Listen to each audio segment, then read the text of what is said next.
जब गली में मैं खड़ा था तो एक लड़का एक घर के बाहर बार बार चक्कर लगा रहा था।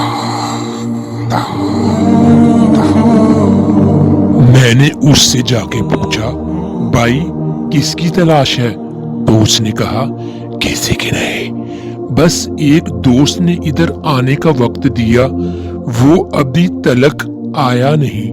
खैर, मैं उसकी बात सुन के घर चला गया और कुछ लम्हों बाद अचानक से निकला तो मैंने देखा उसी घर से एक लड़की सर झुकाए तेजी से बाहर आई और जल्दी से उस लड़के को एक लिफाफा देकर घर भाग गई। लड़का वो लिफाफा लेकर बहुत ही मुस्कुराया और उसे दिल से लगाता हुआ वहां से चल दिया।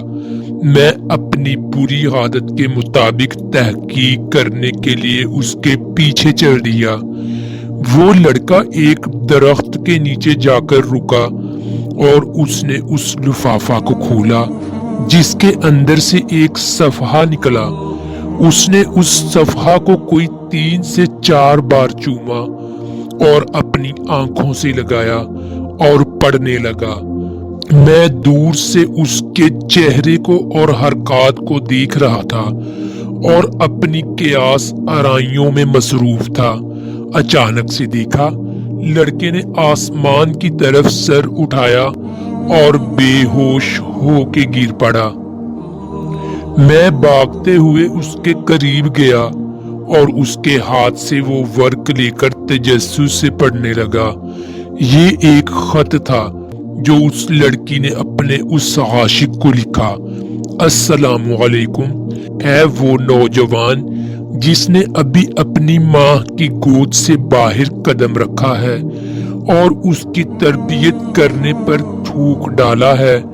मैं मानती हूँ तेरी सोच के मुताबिक जिस मोहब्बत का तू दावेदार है वो सच्ची और पक्की है और तू उसको पाया तकमील तक पहुंचाने के लिए वफा भी करेगा, क्योंकि उस मोहब्बत का आगाज नजर के मिलने से हुआ था और अंजाम जिस्म के मिलने पर होगा।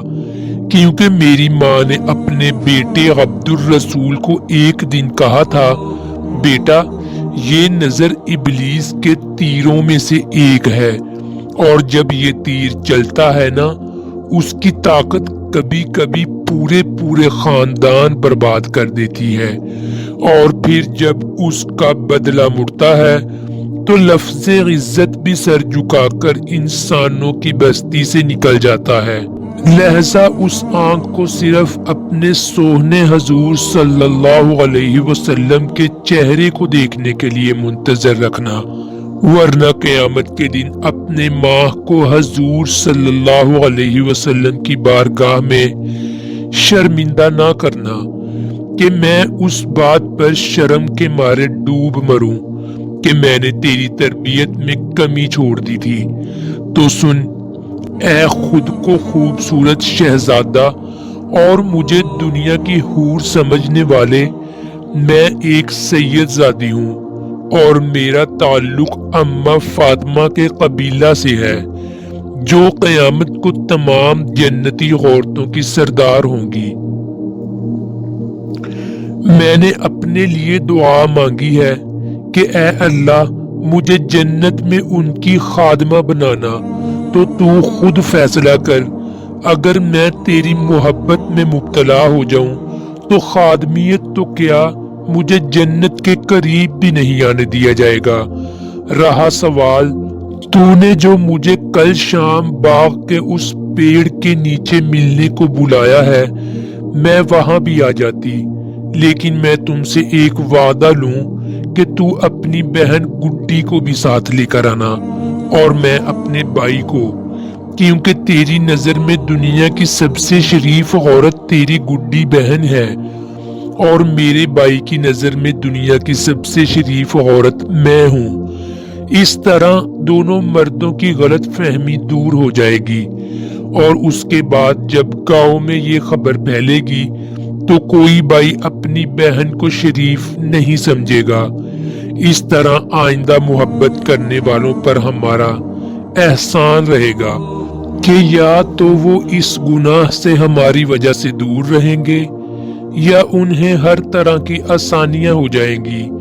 رات کے تیسرے پہر کوئی بھائی اپنی بہن کو کسی باغ کے پیڑ کے نیچے ملنے سے نہیں روکے گا۔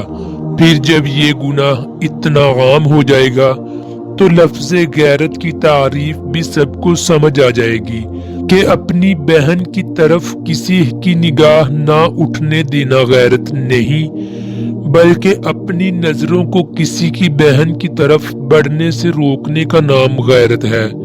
اے میرے خوب اور عاشق، تو جو محبت کر رہا ہے اس میں ہوس کی بو کے سوا کچھ نہیں۔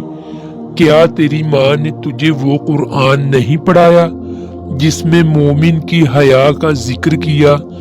تو مرد مومن اور حضور صلی اللہ علیہ وسلم کا وہ امتی نہیں جس نے ایمان کے درجوں میں سے ایک درجہ حیا کا پایا ہو؟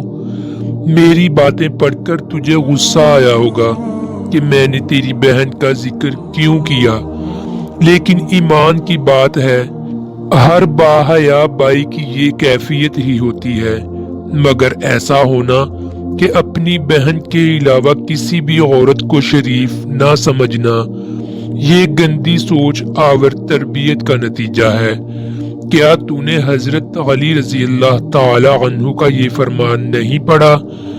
اپنی سوچ کو پانی کے قطروں کی طرح صاف رکھو، کیونکہ جس طرح پانی کے قطروں سے دریا بنتا ہے اسی طرح سوچ سے ایمان بنتا ہے۔ کیا تیرے پاس جو ایمان ہے وہ دکھلاوے کا ہے؟ میں تجھے تبلیغ نہیں کر رہی، بس اتنا بتا رہی ہوں کہ تیری بہن گڈی جو کہ میری دوست ہے، اس کو بھی ایک تجھ جیسا بے ایمان اور راہ بھٹکے نوجوان نے خط لکھا اور اسی پیٹ کے نیچے بلایا۔